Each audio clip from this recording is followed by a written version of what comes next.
Hello, and welcome back to another episode of the How is Life podcast. We're here again with another expert. Remember, we are still on the What Experts Really Want to Tell You series, the finance series. And in the last episode, we had an expert come to talk to us on non-profit organizations. Today, we have an expert coming to talk to us about debt. She is going to give us details. So the title of this episode is The Genesis and Exodus of Debt. You know, Genesis, the beginning, Exodus, the exit. So how does it start? How do we come out of it? So we're going to be discussing this and much more in this episode. And I'm going to be discussing it with Temi Egenti. Temi is currently the Senior Group Loan Portfolio Administrator for a multinational company in Nigeria, overseeing the administration of several syndicated loan portfolios. Beyond her corporate role, she is committed to personal finance education and empowers individuals through financial coaching, helping them gain clarity and control over their finances. As a chartered accountant, ACCA fellow, certified financial educator, and a member of the CISI, she combines rigorous academic training with practical insights from over a decade in finance and consulting. She addresses the crucial gap in practical finance literacy, helping well-earning individuals who struggle with financial management and planning. Through personalized coaching sessions, she provides not just strategic guidance, but also actionable tools that are tailored to the unique financial situations of her clients. This approach has successfully empowered over 200 individuals, significantly growing her practice through referrals. She's also the author of the Personal Finance Planning Workbook, the 10-Step Financial Plan, a guide designed to help users develop a basic personal finance plan with the view of building a secure and prosperous financial future. The workbook serves as a practical tool for those looking to take control of their finances, offering step-by-step instructions, essential insights, and easy-to-follow actions that make financial planning accessible and achievable. Please help me make welcome Temi Egenti. Welcome, Temi. It's so good to have you. Thank you for having me. I'm so glad. I'm so happy we're able to make this happen. I've gone through a couple of your videos on Instagram and I'm like, you know what? She just has to be on this platform. She just has to come. And mind you guys, pre this podcast recording, Temi and I have been talking, and whenever you hear her talking about finances, you can just hear how deeply she loves to talk about it. So this is the time. I'm so glad she loves to talk about it. So this is the time, this is the platform for you to express yourself. And today we are going to be talking about debt. All right. So like I would tell the guests, this is the platform for the next couple of minutes. It's just you. Whatever it is that you really want to tell us, you can. This is the platform for you to do so. So I'm leaving you with that. Thanks. So I'm actually excited to dive into this particular topic because that is one of the areas of our finances that we easily get into trouble with. You know, people tend to get lost along the way. Now, the truth is, debt is not a bad thing. For a fact, not all. I'm actually certain it's all, but the reason I won't say all is because I haven't gone in to do the research myself. Yeah. But a majority of the richest people in the world made their wealth through debt. Leverage. Taking loans, borrowing from here to start a business, borrowing from here to buy this real estate, buying with mortgages, different kinds of debt, and they made billions through it. The problem with debt is the everyday man does not know how to take debt strategically. So when someone who has the experience, who has all the right financiers and everything, sits down to do the math and comes up with, this is the amount of money I'm going to take as a loan, this is the business I'm going to do it with, this is how I'm going to go about using it, The everyday man doesn't have that. Now, there's what I would say is good debt and bad debt. Good debt is basically the debt that is taken for business. It's something that a loan that is taken to help create something, and that thing you're creating with the loan will pay off the loan. But what we're focusing on today is bad debt. This is the debt that we as individuals tend to take most of the time. And I really love the topic, the Genesis and Exodus. It's so biblical, but at the same time, it's like the beginning and the end. And it's just chapter 1, just 1 and 2 of the Bible. Imagine that. Actually, that is not really the enemy. It is how we use it and how we take it that is the enemy. And that is what I would like to address today. So let's start with what debt is. Debt is basically you borrowing money from someone or from an institution with a promise to pay back, most times with interest. Now, what are you taking a loan for? What is the genesis of debt? What are the things that make people take debt? Let's quickly talk about the different kinds of debts we have. We have consumer debts. So if you have a credit card or you have a personal loan, or all these are our many loan sharks that we have in Nigeria today. You just carry your phone, download an app, you borrowed money from somebody. That is basically consumer debt, taking a loan just to survive. Then you have loans that are for what will seemingly be for a good thing. Maybe you're in school and you need a loan to help you put your way through your fees or something. Technically, you'd say, oh, that's something good. You're trying to advance yourself in life. But it's a very slippery slope. And then, of course, we now have the personal loans, like I want to buy a car loan, buy a car loan. But these are the ones that I will tell you are not good debt, because unless you're buying that car for a business, maybe you want to start an Uber business, or you're starting a trucking business, and then you're buying a vehicle for it. It is a consumer loan. It's a personal loan. It's not necessarily going to bring, any returns to you. These are the major kind of debts people take. Now we also have the mortgages and then the debts people take for businesses. So mortgage is a loan you take to buy a house, right? And then you want to start a business. I'm not going to focus on the good debt in quotes because there's a lot more into that. So let's talk about what we would say is the bad debt, which is really the consumer debt. You're taking a personal loan to advance your life. What is the genesis of this loan? Why do people take it? The most common one really is unexpected expenses. We're in Nigeria today. I just heard what for 1,000 naira a liter. If you are earning a certain amount, even if you are the best budgeter, you've done the budget, you've planned your expenses, and then it's time to go buy things, you realize the money that you had budgeted is no longer enough for you to survive. Or God forbid somebody falls ill, you don't have health insurance, you have to pay for care. Life, this is the person that is alive that can plan and can save and all that. So you're thinking of life first.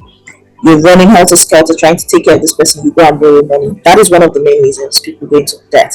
Unexpected expenses. And in these cases, if you don't have an emergency fund, you don't have any fallback, you have to borrow from someone. Sometimes you may be fortunate and you have family who can help, or you have someone who can give you a loan without interest. But in other situations, you may end up taking a loan that is not just you pay back that amount you borrowed, you are also pay back significant interest. So that is one of the starting points of that. Then you have the one that annoys me, keeping up with the Joneses. You've decided that your secondary school friend, that's fine. Yeah. That's always wearing the latest jewelry. She's always wearing the latest thing. She cannot come and upstage you in high school reunion. No, reunion. No, you cannot come and upstage me. I will dress to you. After all, they said that I was likely to succeed in life. I have to show that I've succeeded. Like come on Instagram. You come on Instagram and you see someone just did a video that she went to this fancy holiday resort, whatever. You don't even know. She went to one corner of her room and put a hand on the floor and sat on her page. Don't know. You too, you want to go and do your own so that she would know that she's not doing better than you. That whole thing of trying to keep up with other people, and it's a big deal today in this age where we're on social media 24/7. You're seeing everybody else's life. or rather you're seeing what everybody else wants you to see about their life, not necessarily what it's about, it pushes people to live above their means.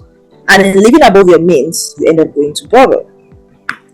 Or we have, in fact, this one is a problem for me. You see, when people are not properly educated, they don't realize the danger they're getting into. Maybe you are playing a game on your phone or something, and one of these adverts comes up, and you see XYZ money, get 100,000 in 5 minutes. Oh my god! So I can just get 100K like that. Open your phone, you've downloaded the app, you've borrowed the money, and they give it to you in 30 seconds. You downloaded the money, you've downloaded the app, you've gotten the money is in your account, and then 2 weeks later, somebody's chasing you with mail, text message. Chasing everyone, you know. Oh, they won't ask you first. At least the one I heard, they ask you first. Your loan is due in 2 weeks' time. You are owing us 140,000. I am wondering, 140,000. It's not 100,000 I borrowed. You did not read fine print. You did not see that it was 10% every week interest. And then, in fact, 2 days before your money is not even due. It's not even due. They've already sent messages to your contact. The fraudster XYZ is owing. They will die 5 days if they don't pay. Because it's so easy, we forget that this is not free money. And then, of course, the worst of all, lack of financial literacy. So it affects it's part of everything else.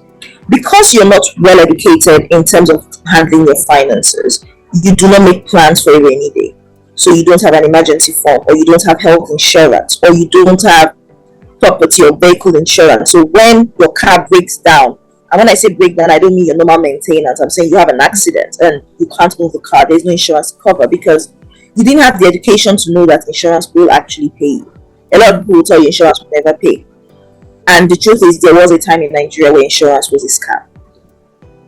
Things have improved now, but people are like, no, please, God is our first insurance. Madam, you don't have health insurance. What if God forbid? God forbid! No. I shall not in Jesus' name. Or you fall sick and you're saying, Jesus, heal me. Lord, heal me. I am happy. I am trusting in the Lord. I will be well. Somebody asked you, how are you feeling? By the grace of God, I'm fine. Even though you're shaking. Even though.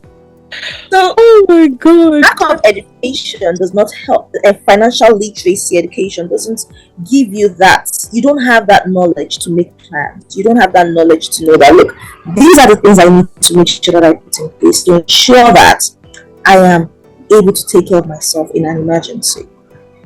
Or because you don't have proper financial literacy, you don't realize that lifestyle inflation is something that can sneak up on you. You were earning 100,000 naira a month and you were living fine. You were not saving, but you were okay. You get an increase to 150. Common sense will tell you that unless you've now also gotten married the same day you got the increase and you suddenly have 2 children that same day, maybe you can save 10,000 from that 150. No. Suddenly that 150 is what you need to survive. Suddenly the expenses that I told someone, see, your village people know when you get paid salary. Oh my It sounds like it's not. It's not that even someone that doesn't get standard pay. You know, some companies every 25th of the month your salary is in your account. And then you have those that sometimes they will see it on the 2nd of the next month. Sometimes they will see 2 months ago salary next month. They don't have that. But do you know what day you get paid? Somebody is calling you to ask you. They are inside your bank account. They have a spy inside your app. Once the thing in they are calling for you. The thing is, as long as you don't have a plan for your money, you've not told your money what it's going to do, there will always be a need for it. And lifestyle inflation will creep in. Suddenly you realize that the things you were not responsible for before, you become responsible for them. And lack of financial literacy is one of the reasons for that as well. And finally, the easy access to credit. If you don't understand what interest means, you don't understand how interest rates can escalate, you don't understand how it can compound, and you don't even understand the long term impact of debts, you will go into debt. Now, debt is something that is very simple. As in, you can start here, oh, you just borrowed 100k, it's all good. And the next you just realize there's a slope you're going down. A few years ago, I had a story. This was a free client. There was no point. This person could not afford to pay. This man was okay, so he was owing his child's school fees. He borrowed 70. He borrowed money from other people, right? He borrowed from friends who were not charging him interest, who probably didn't have access to his contacts, and it's only those that they know, joint friends, that they were able to go and report him to. But it wasn't enough for the school fees. Now he was sending his child to a private university, which is not a bad thing. It is for the good of your child's future, right? But he hit hard times, and suddenly he could no longer afford the fees. Now, bear in mind that this private university is not one of the big boys that are. It's one of those smaller ones that they are still paying a few 100,000, not millions. So he borrows money from people for fees, and then he borrows 70k from them, 70,000. Now, person A comes, bros, that money that you borrowed 2 weeks ago, please, I need it. He goes to the app. He saw how quickly 70k came out. He borrows and pays that person too. Now he decides that he will borrow from the app to pay everybody so that he's only owing the app. Now bear in mind that he had borrowed 70k and paid the app back. So the amount he could borrow increased. Because the more you borrow, the more this person. It increased. The next thing he knew, he was downloading another app to pay back the other app, downloading to pay back the other app. This man entered debt of over 8 million within a month. Over what? Over 8 million. Wow. First of all, the common sense thing is keep the free debts, pay back the app first. But no, he went to borrow from the app because he did not want any individual to come and insult him. Ego over intellect. How did I find out about this? Text message. Your friend is a demon. Something. Wow. So he borrowed from Peter to pay Paul, and that's how a small money that he borrowed here and there escalated to something that he did not even know where to start from. This person was literally suicidal because this is a respected person. Now you just did this little thing to help your child. Now you're at a point where everybody is getting text messages. You're embarrassed out of your mind. Your credit worthiness is also another thing that could get impacted because the more money you owe, the harder it is for you to pay. It means that if the next time you borrow, you probably pay higher interest. Some of these apps even profile you, and maybe they charge you lower interest. Now, when they say you can no longer pay a lot, they'll start increasing how much interest you're charged. And the more interest you're paying, please, my sister, how are you paying 40% interest per month? 40%? Now, there are some apps that do that. I was confused when I saw that. Now, if you go to a bank, the best interest rate you can possibly get today is about 30%, which is already ridiculous. You now have somebody charging you 40% a month. I don't understand. In 2.5 months, you've paid double the money you borrowed. Now, debt can also lead to psychological issues. This is the slippery slope. It starts small. Oh, I just want to be able to buy that earring I saw Mrs. A wearing. Look at how her ears were shiny, and everybody was commenting on her Instagram video. So I want them to comment on mine too. So I borrow the money and I buy the earrings. And then you suddenly enter into something that you don't know where to go. Now remember that I have given different kinds of scenarios. I've talked about the borrowing money because you just want to be silly. You want to keep up with people that don't matter. And then there's a person that borrowed money because they needed to pay their child's school fees.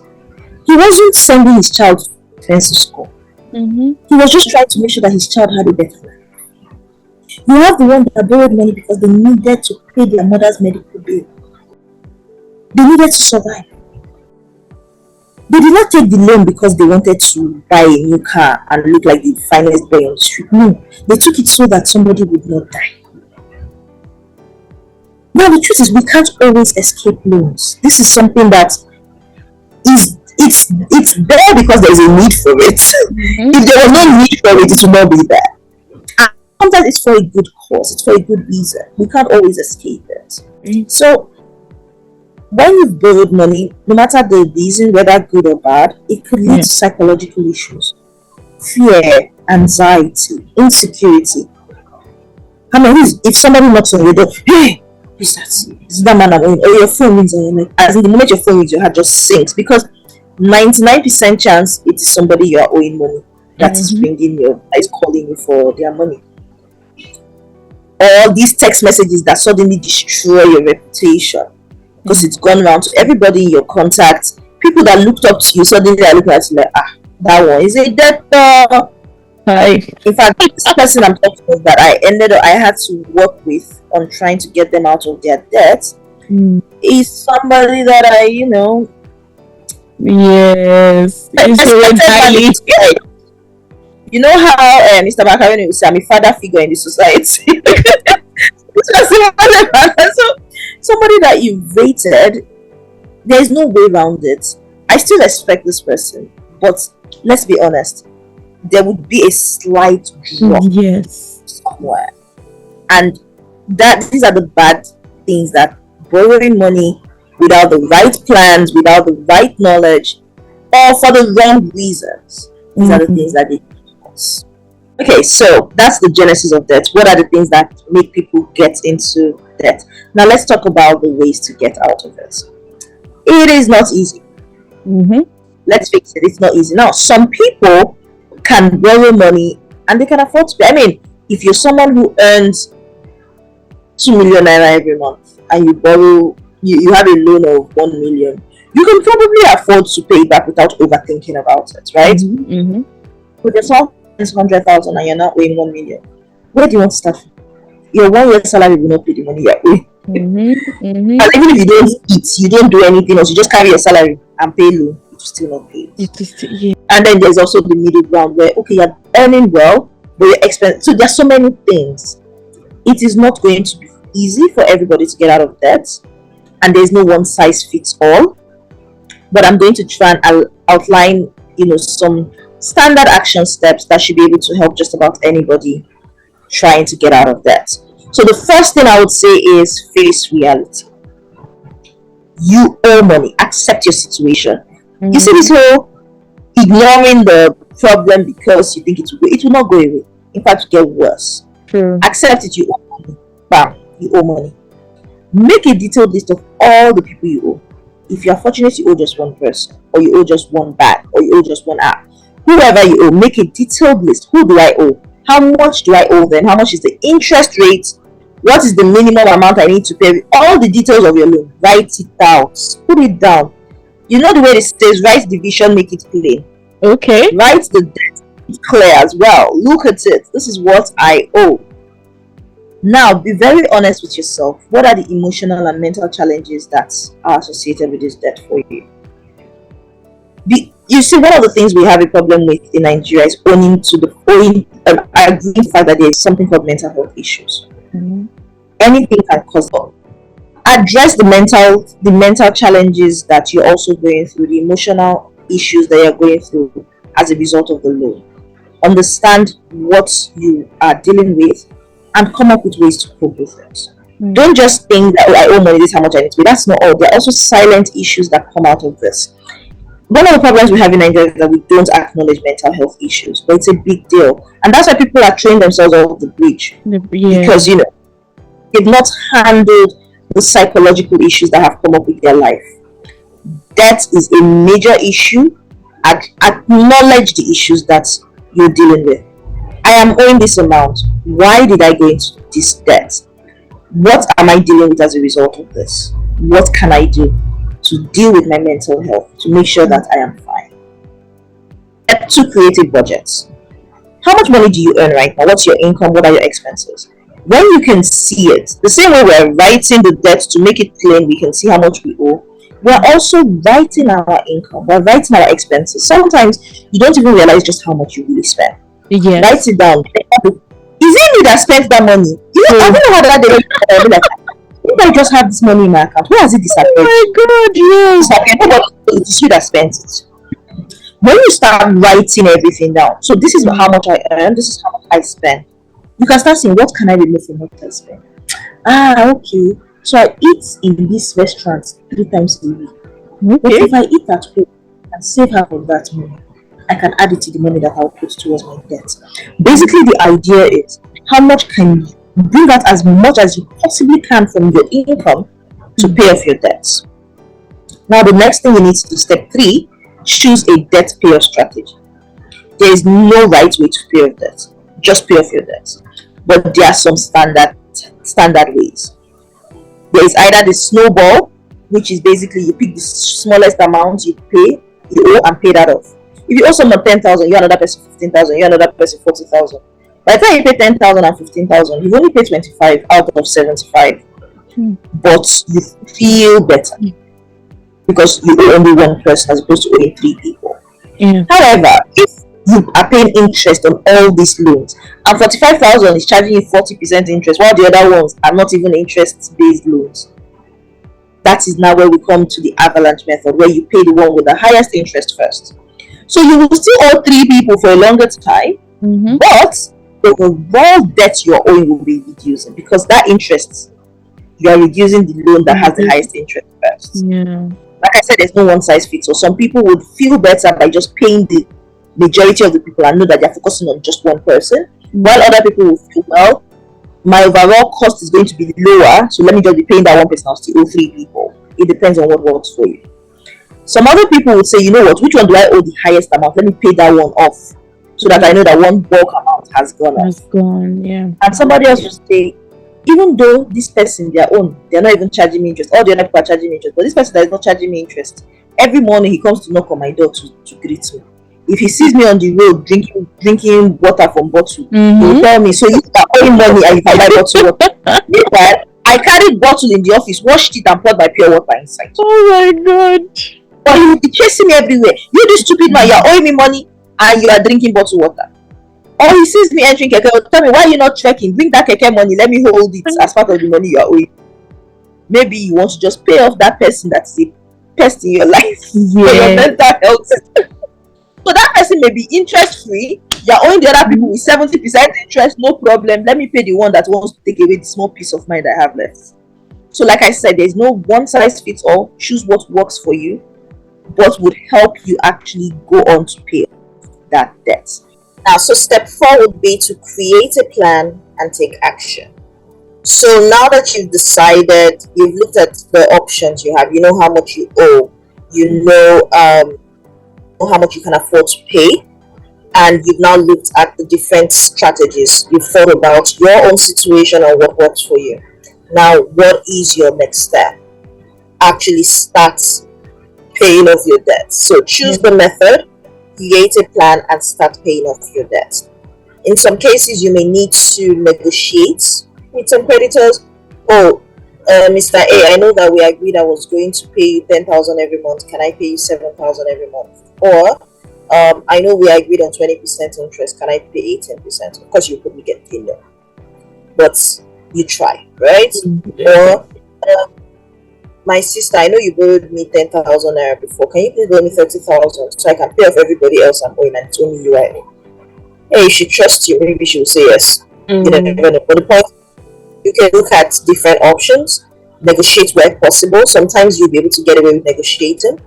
I have seen instances where negotiating with the bank actually worked, and that's because the bank needed to get paid one way or the other, right? And this was a credit-worthy enough person. They showed evidence that they could afford to make payments, but they needed a more affordable loan.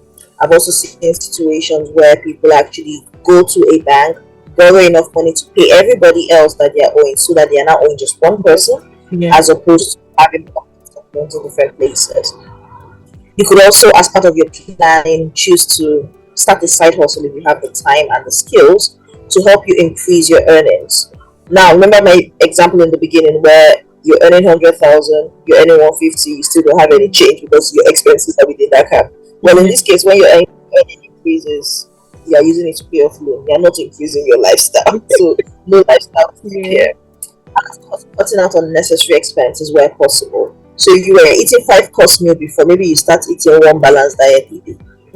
You have to sacrifices to get that freedom that you're looking for. Yeah. Now, step 5, build an emergency fund. Remember, one of the reasons get into debt, one of the genesis for debt is expenses that were unplanned for, medical emergencies, something coming up that you didn't plan for, and there's nothing you can do about it. Right now, inflation is even an emergency because you don't know how much something is going to be. You go to the market today, you buy this thing for 10,000 naira. Tomorrow it is 50. You really can't tell. So having an emergency fund literally could just be enough for you to be alive. But for the most part, the emergency fund is about taking care of real emergencies you can't plan for. So ensuring that you have an emergency fund, have insurance where necessary. That way, when the need comes up again, you're not falling back into that debt. Because imagine you've just finished paying off your loans and suddenly you're back to square one because something else came up and you couldn't afford it. Now, one of the things that I walk my clients through when it comes to debt payoff, I have something called a savings funnel. And the 2 things that you must have, you can even have it concurrently, is paying off your debt and building your emergency fund. Because that emergency fund stops you from having to pay off debt in the future. Because you have the money when you need it. Basically, you can borrow yourself the money at no cost. Right? Emergency fund is important. And then finally, you need to stay the course. You have done all this work, you've started paying off your loan. Don't fall back into that trap of going to borrow money. Stay the course. What are the actions you've set? Keep at it consistently. Maybe in 5 something comes up and you're unable to pay off the way you had planned to. Fine, get back on that horse. Continue the journey. It's like weight loss. Literally, the debt for some people is like an albatross round their neck. Imagine carrying one big rock along with you. It's the same thing as trying to. You're shedding off the debt, you're shedding off the weight.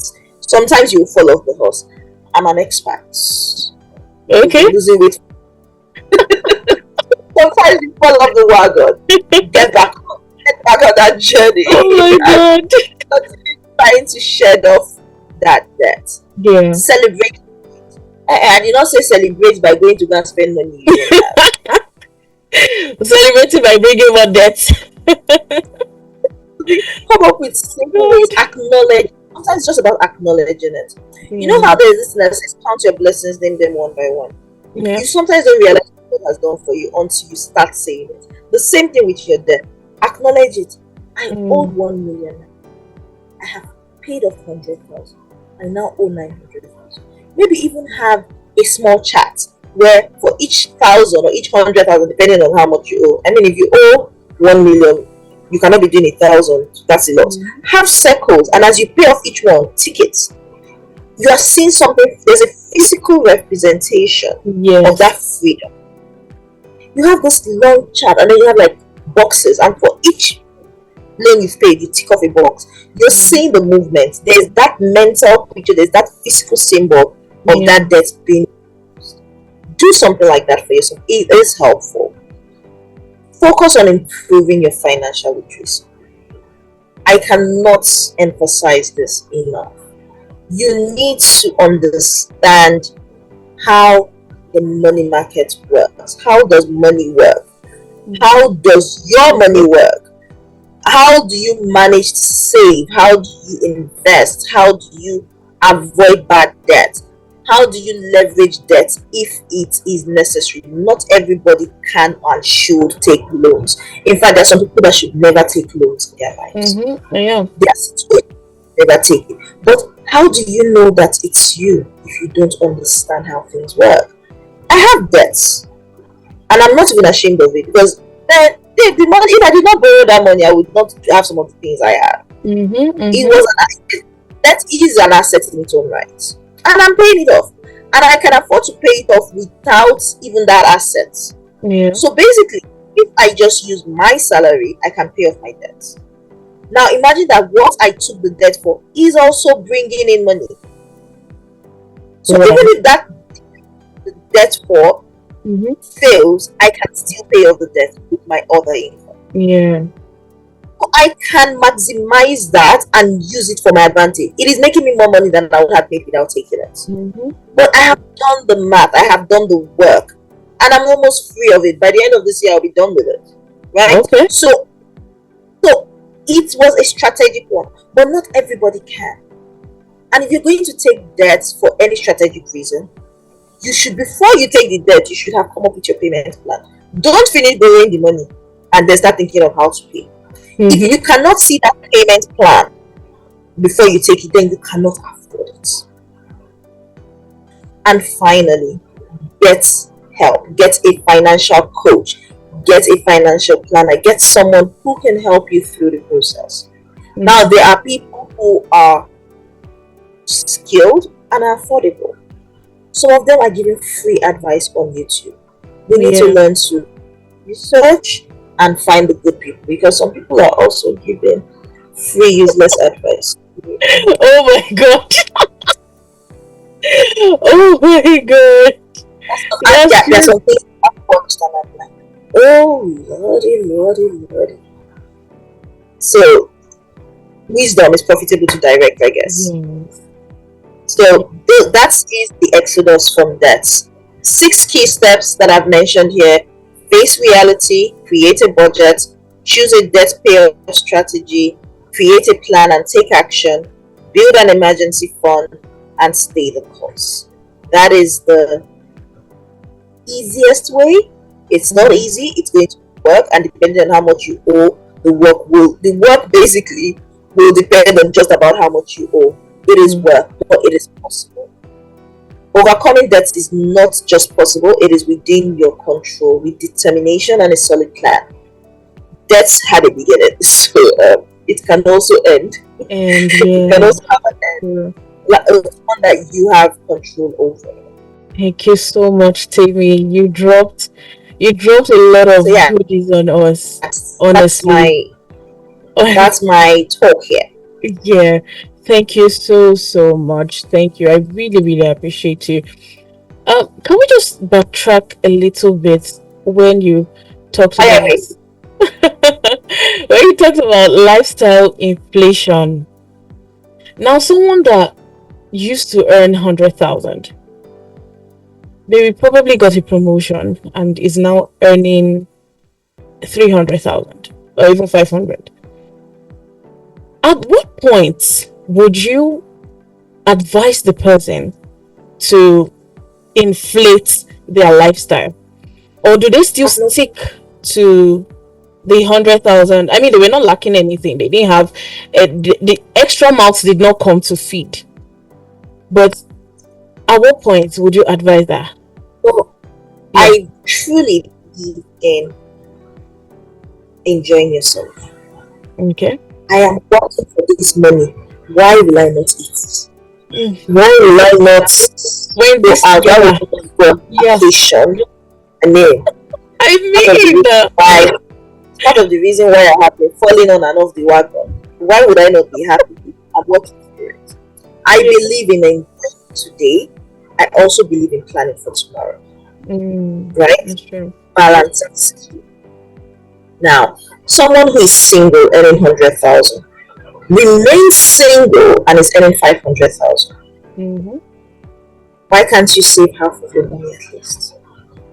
If you're saving 250,000, that's a lot. If there has been no change, the problem, what happens is we decide that, oh, I can no longer live in this face may slap you, and that's okay. But what percentage of your salary are you putting towards rent? For example, your rent, you shouldn't be paying. I would say if you were paying 20% of your salary a year as annual rent, then that's fine. Stay within that gap. So even if you increase your rent, increase it reasonably. You live to an area that you can afford to. You're sure you can afford to pay rent even if you don't have your job, right? You are still single, but you are thinking about getting married. Start saving for your wedding and plan a wedding that is reasonable. You don't have to have a 50 million. Thank you. You can say that again. I mean, So it's all about reason. Yeah. Nothing wrong with increasing things here and there. I mean, you can start going to the cinema once a month. Not the Not whole. every time Netflix and chill. Sometimes go out and collect some. Yeah, Vitamin D is important, yeah, but yeah. it needs to be easy, and that is why you need to have a budget. Look, if you have a budget, everything else falls in place because your budget will tell you with reason what you have. If you've told yourself, I am going to save 50% of my salary, for example, now that could be extreme. Mhm. Now, somebody who is earning 100,000 saving 50% of their salary, I doff my hat to you. We But might not someone be who's living in earning, the same country, but okay. but somebody who is earning 5 million and saving 50% of their salary, you're not doing such a big deal. You can do more. I don't know if you get my point. Yeah. So percentages don't always hold water. Mm. Percentages are great when your money is still small, but the more you earn, you need to get away from percentages or adjust those percentages upwards, right? Yes. Yeah. So maybe you can start off saying, you know what, I'm going to save a minimum of 50% of my salary, no matter what happens. That's what I'm saving. What are you saving if you can say, okay, maybe 10% of that 50% is for emergency fund, then I'm investing some of it, and then, whatever. Some of it are for goals and things that I want to do big in life, right? That's fine. Now, when you set yourself that minimum target, as your salary increases, you make sure that you don't go below that minimum target. Yeah. So I'm earning 500,000. I have told myself I'll save at least 50%. I'm saving 50%. Or now I'm earning 500,000. I was earning 100 before and I was fine. Maybe I will save 60%. Because guess what? The day will come. You will get married. You will have those children. Yeah. And this is not lifestyle creep. This is just life happening. Your expenses will go up. Yeah. That is not lifestyle creep. You must feed your children now. Did you bring them to this world to die? No. So your expenses will go up because of normal life events. That is different from lifestyle creep. Let's be clear. Yeah. Don't want to say you stay single forever because one coach said you should not allow lifestyle to creep. But because you have started from that solid foundation, Yeah. as things that would add up reasonably, they won't just add up arbitrarily. I hope that answers the question. Yeah, that definitely answered the question. There was something else that you had already answered the question I had in mind, and that was, can you save as you are paying off debts?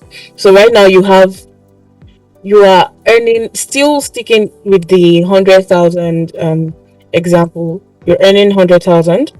You have debts of about, let's say, 300,000 plus or minus. Can you possibly save in that scenario? So you've done there's this lady, I like her, there's a way she puts it, your noodles budgets. Now the noodles budget basically is, before it was Indomie. In fact, for us maybe it's even Gary. But now Gary too is expensive. So I don't know what we will use again as example. What is the cheapest food you can find that is not just you eating dust and drinking water? That's cheapest thing. What's the bare minimum? Like, you've looked at your life and you've said, this is the bare minimum and I'll be fine. Right? Look, I will trek half the way to the gate, flag any of my colleagues that is going to, because I know they used to pass, I know the time they used to pass, I'll just quickly flag one and enter the car. I will not pay transport. I have done the math. This is the time I must leave the house. This is the time I must be at this strategic location to get the lift to the office, right? Yeah. I can cut out transport. I can cut out buying credit on my phone. I'll just be flashing people. If I have like 15 naira credit like this, I'll just flash. Ping, ping. They will be calling me back. Yeah. I will not buy data. The Wi-Fi in the office, I'll be using it. Something. You've come up with all those, as in like, look, for this next 1 year, if I say I want to pay off my 300,000 naira debt in 1 year, how badly can I cut down my life to afford it? Because paying 300,000 in a year, that's about 25,000 a month or thereabouts. And you earn 100,000. It means that the basic you want to stay within at least 70,000 expenses a month, right? So that you can still find 5,000 to save. Save. So the point is, Do the math. How long do you reasonably want to pay off that loan within? How can you afford to cut down your expenses to stay within that cap and still find some money to save? Like I said, everybody's situation would be different. Somebody can literally not even eat for 5 days and they still cannot survive on 100,000 because they happen to be working somewhere that is so far and the transportation is ridiculous. I know somebody who actually was, in fact, this was last year, June, so just after the handover, so June, the first week in June, I was at the airport and the cleaner was crying in the bathroom.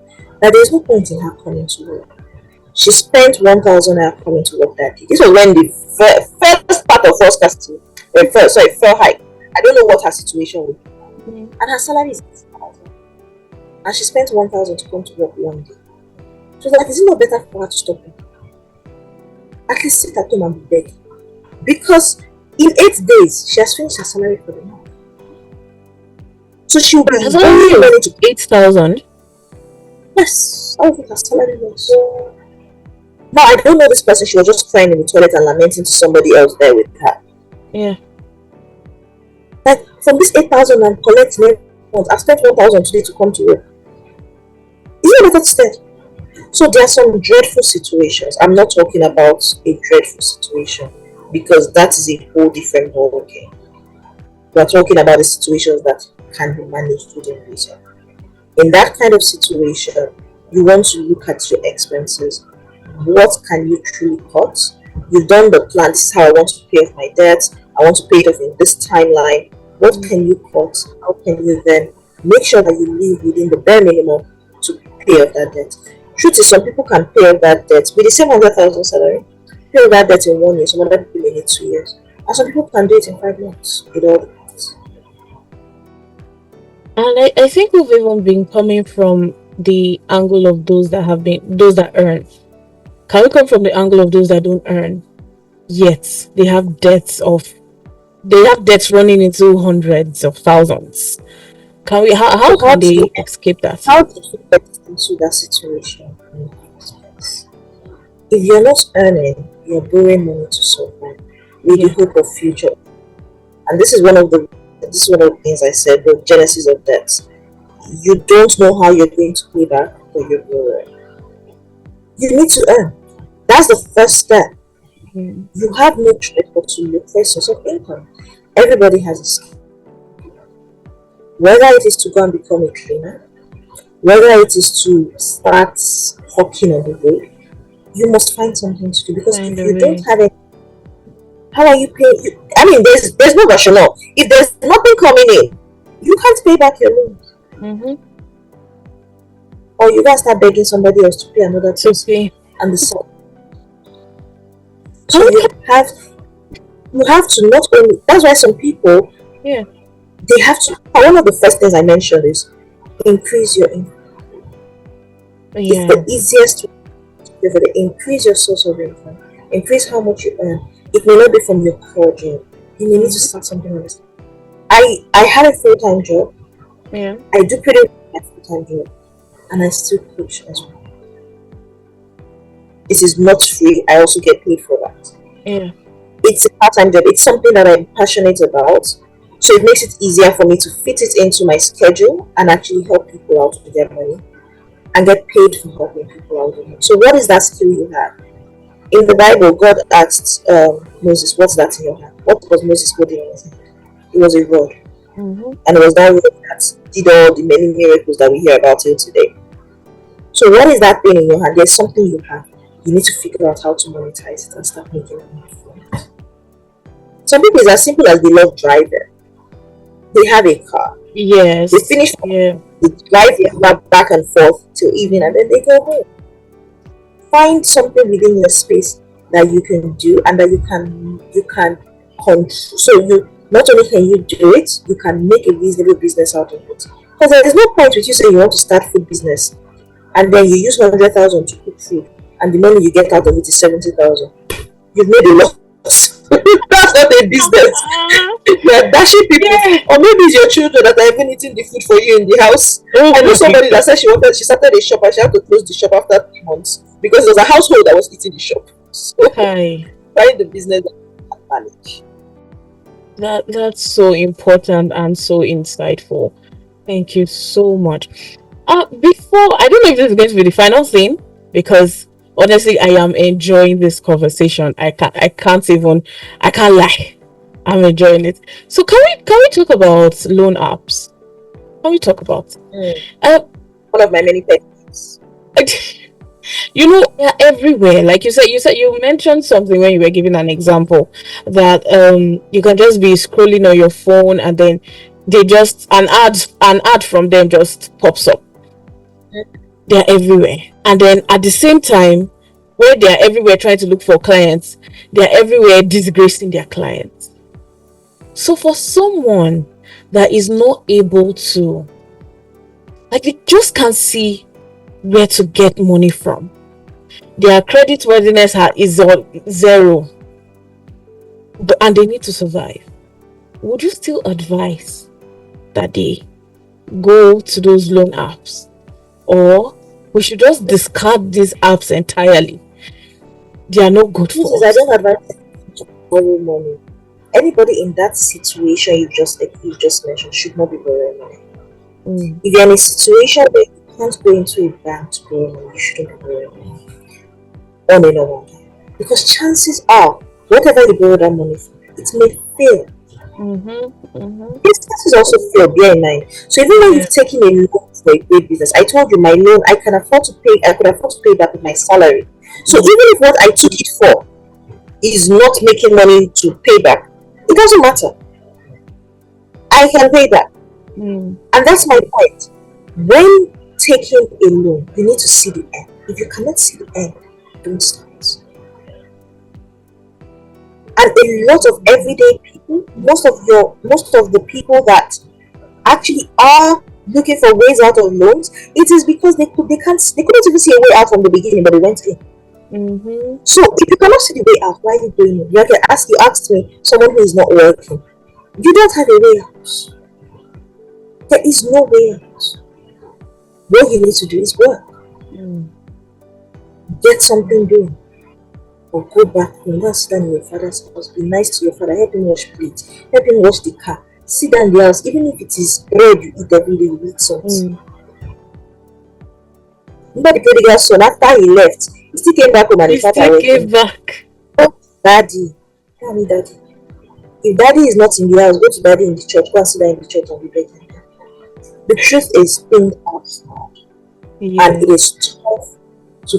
There are some people in those situations. There are situations they can't see where to feed from now. Borrowing money is not going to make it better, especially if you are borrowing from an app that is charging you interest. It's not going to make it easier. It's actually going to make it even harder, because now you were at zero before, now you are at minus because you are now owing. That makes it worse. This is now an announcement to everyone listening to this. Try as much as possible, as much as you can, even if you've been their clients in the past. As much as you can, don't venture. I've had calls for or about people that borrowed money from these apps, and it's always so embarrassing, because why do you have to go? Why do they have to go to such lengths to get the money back? It's honestly nothing to write home about. So honestly, do not, just try as much as you can not to venture in this kind of things, into those loan apps. And then there was something Temi said that I would like us to kind of broaden up a bit, and that is earning. If you don't have anything you're doing and you are in debt, find ways to earn. She said something about starting a business of some sort. I think in that starting of a business, you have to find the business with either minimal, very minimal, or no capital.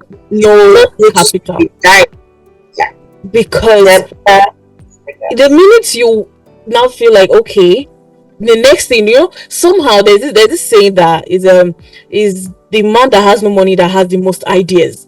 So ideas will just fill your head. Business ideas will just come in like, okay. And then you look around it, you can only see debts. How do you now start the business? You have to go and borrow again. So try as much as you can. If you're starting a business, let it be one with little, very minimal capital. Please, I hope I'm saying the right thing, my coach. Yeah, it's really as minimal as possible. And Yeah, that's why one of the easiest things, you have a skill, go and find something that you can do with your hands, something you can do with your knowledge. yeah, Teach something. Become a lesson teacher if you're very good at math, for example. You got to teach someone math. You don't need to print flyers before you start teaching math, mm-hmm. right? Yeah, Go to a school and let the head teacher know, oh, I am doing this. Please, can I drop my contacts here? Parents can reach out to me.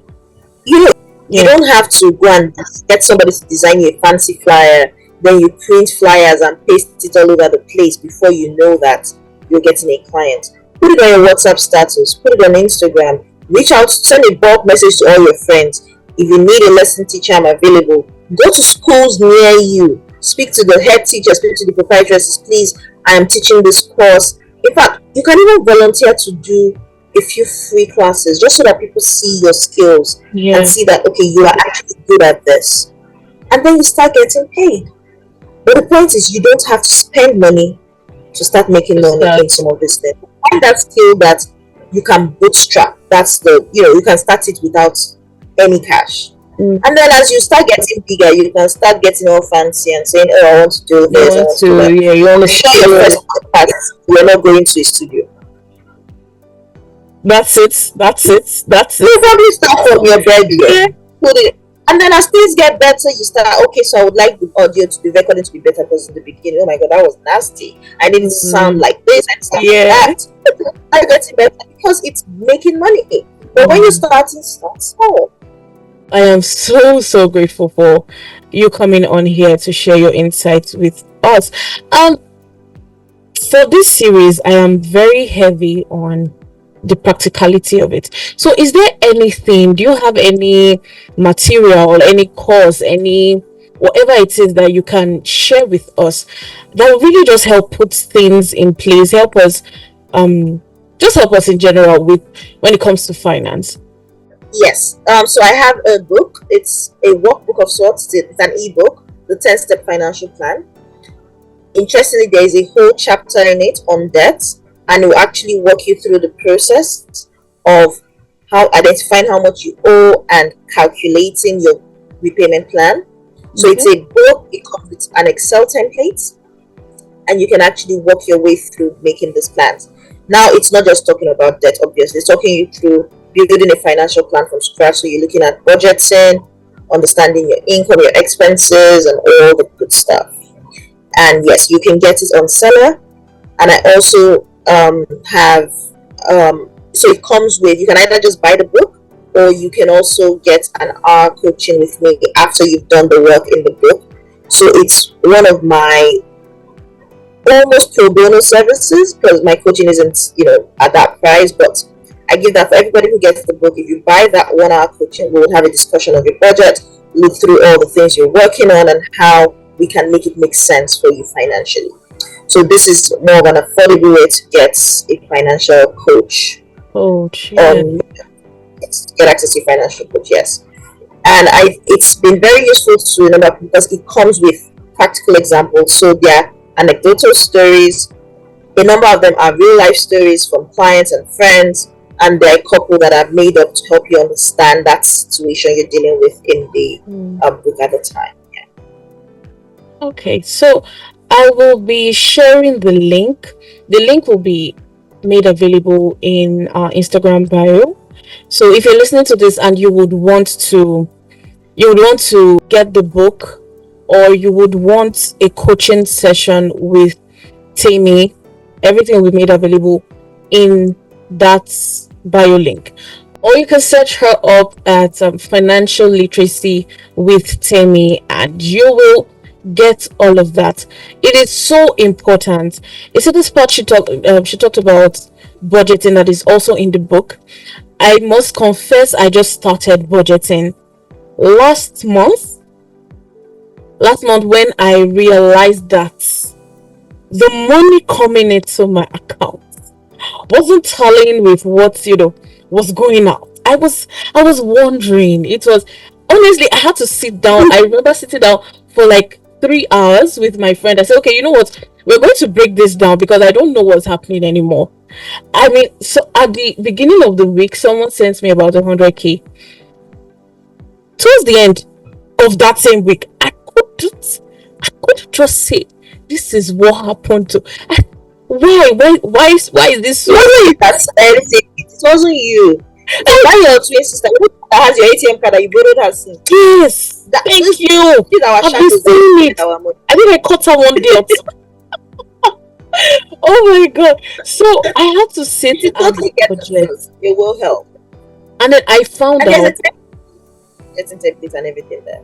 in the workbook. Yes, it actually comes with an Excel template. So Yeah, there's a budgeting template. It walks you through everything, including even tracking your I think expenses. before any other person from this podcast gets to that point, I am going to get to it first. But then I found out that what was taking the bulk of my income was it's not even self-care. It's not even, something that I'll be like, it is transportation. What is Oh my self-care? god.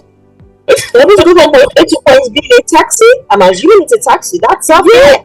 If you are hopping bus, you will know how much you Oh pay. my god. But if you put Uber on your card, if you put your card on it, yeah, you won't even realize just how much is going. It will just be Yes, that's why I rather a cash, or I just make a transfer straight, not that attachment. No, no, no, no, no. Oh my god. So yes, I will personally be getting that book. I really need it. I am someone that is so particular about finance, about planning, all these things. I really love to be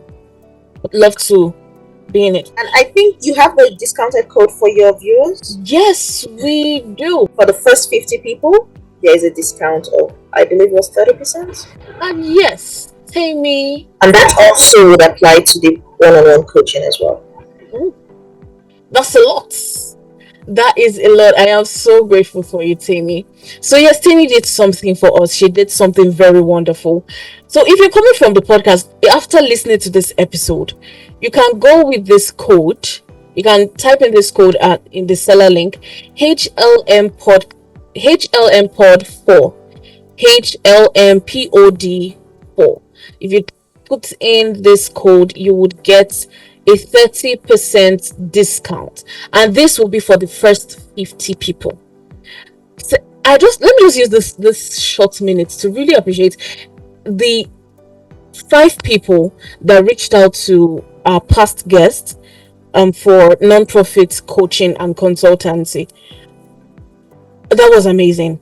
Honestly, it just shows that the people listening are a community of people that want to be better. So thank you so much. So for the first 50 people, you're getting a 30% discount with that discount code. So thank you so much, Temi. Thank you for this wonderful, insightful time. I had a lovely time. Thank you so much for coming on the podcast. Yeah, thank you for being the experts in the room. Thank you so much. And I do hope you have a lovely day. You too.